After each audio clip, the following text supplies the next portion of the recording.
being told you're ugly by not being told you're ugly directly. So I was talking to this lady some time ago, and she mentioned to me that when she was young, she had a cousin, and when she was with her cousin, some of her aunts or some of the other adults used to go to her cousin, "Oh, you're so pretty, you look so cute, blah, blah, blah." And then when they would turn to her, they would give her a hug and say, "Hey, girl, love you, blah, blah, blah." But they wouldn't say, "You're pretty, you're cute," etc.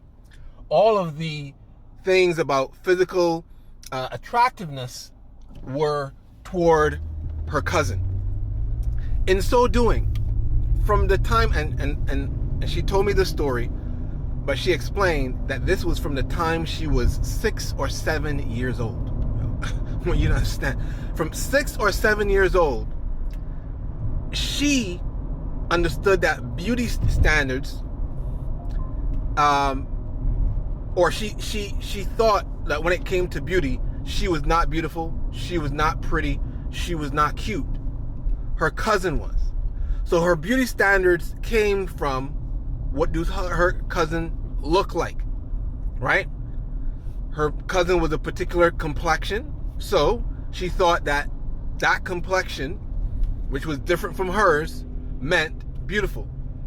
Her cousin, was a certain weight, a certain style, so based on that, she saw that that was what attractiveness was, and that was what beauty was, right?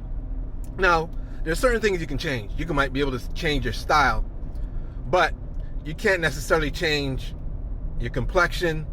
You can't necessarily, change those certain things that you're born with.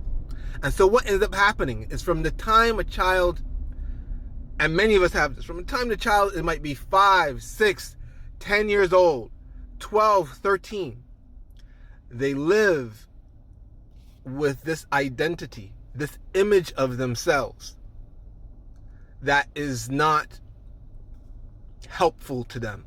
Let's just say it that way. So when I talk about self-image, it encompasses everything. Self-image and what you see and think of yourself is everything.